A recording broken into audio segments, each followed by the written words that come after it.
The morning after the debate, there is also the matter of Joe the plumber.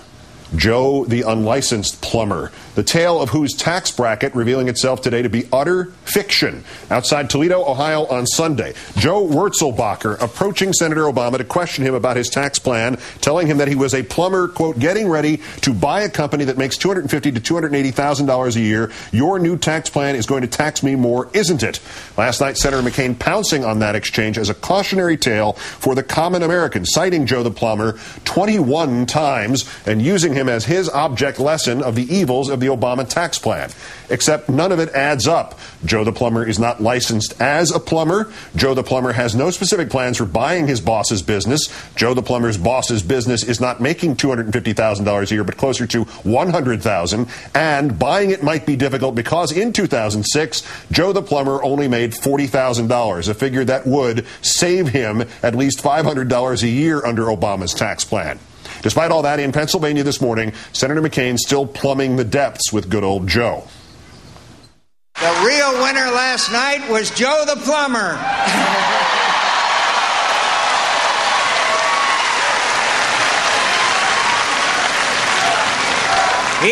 Joe's the man.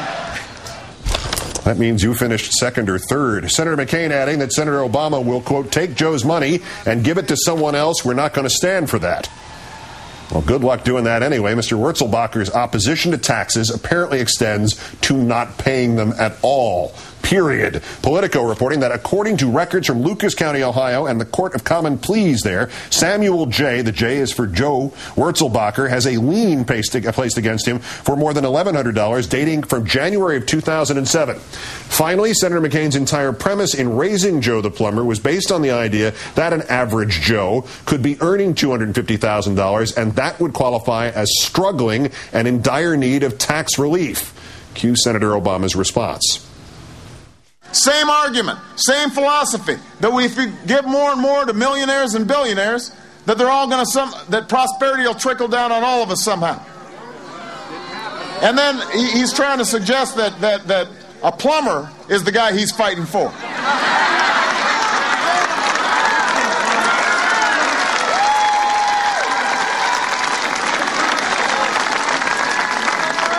How many plumbers do you know making $250,000 a year? Lots to talk about with Chris Hayes, the Washington editor of The Nation magazine. Chris, good evening. Hey there, Keith. So if Joe, the non-plumber, really was the big winner last night, what does that say about Senator McCain's candidacy? Well, I think what it says is that, you know, for all their flaws, they still excel at throwing out chum into the water for the press to gnaw on. I mean, if you turned on TV today, this guy's got, 10 satellite trucks outside his house, and he's being interviewed. And I think he's enjoying his 15 minutes. But the entire conceit is transparently absurd. There's 300 million people in the United States. There's probably about 120 million people who are going to cast votes in this election. And, you can pick anyone at random. Senator Obama could have said, look, I have this supporter who's a young black woman in New York City who is, has taken out student loans to advance her education, and she's not going to get much help from McCain's plan. You can pick, a farm worker in California. The point, though, is that the McCain campaign understood the press has this obsession with the white male working class voter as somehow a stand-in for the whole nation, and they just sold that. And, judging by 24 hours of the news cycle, I suppose it worked a little bit. So Senator McCain's last best attempt to connect with struggling Americans on this issue of taxes, whether we reject the whole construct of this, let's just accept it for the sake of the argument. Right. It is, however, using the example of a guy who he thinks makes $250,000 a year, except he's really making 40, who is not really trying to buy a business that isn't worth $250,000 anyway. How is that not an example of being in touch with the common guy, but being completely out of touch? No, it perfectly sums up the entire mythos that this conservative populism functions on. And the point is that, even if he had this business that brought in $280,000, he would only be paying the higher marginal rate on the $30,000 above $250,000. But leaving that aside for a moment, there's this tremendous gap between the mythical creature of Joe the plumber and the actual real life guy. And we see this time and time and again. Sarah Palin's a perfect example. And what it shows is that the modern Republican Party and the McCain campaign and the right wing are so much more heavily invested in a caricature of ordinariness than they are in actual real-life ordinary people. And that's, I think, the takeaway that's so perfectly illustrated by this. And of course, I'm just thinking suddenly of the old TV ads. You probably wouldn't remember these with Josephine the plumber, but that's another story altogether. Something else that right now falls entirely into the realm of simple irony. There's no indication that these people are related, but Joe's name, Wurzelbacher, it seems so unusual. It turns out it's not. Ohio is teeming with Wurzelbachers.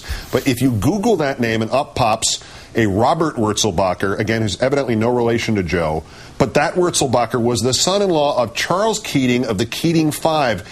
Chris, if you're running a campaign and you do that and that name comes up and somebody says, oh yeah, son-in-law of Charles Keating, don't you cross Joe off of your list of stunts solely to avoid that name being mentioned even once? Look, I don't think they're putting that much thought into anything they're doing. I think this was wing. In fact, I actually think it was a little classless, honestly. I mean, you thrust this guy now in the spotlight. He's got satellite trucks outside his house. People are now looking at what his property records are. I mean, I think he's sort of enjoying it, and he, like you said, he was already kind of this right-wing talk radio sensation. But the fact of the matter is, like everything else in this campaign, I don't think a tremendous amount of forethought went into the Joe the Plumber stunt last night. And between all that we know about this and the fact that, indeed, the right-wing radio yackers were talking about this guy before the debate, and the resemblance of this entire episode to your standard political plant gets bigger and bigger with every passing hour. You mentioned the term takeaway before. Is another takeaway here, yet another gimmick that got about as much vetting as the selection of Governor Palin did?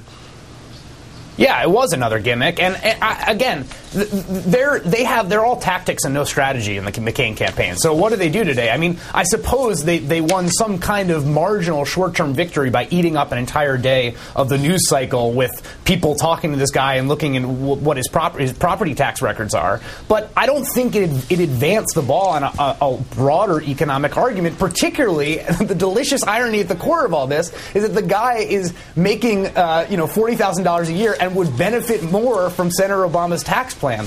I don't see how they didn't just shoot themselves in the foot. No, see, I got it. It's coming to me. It's coming to me.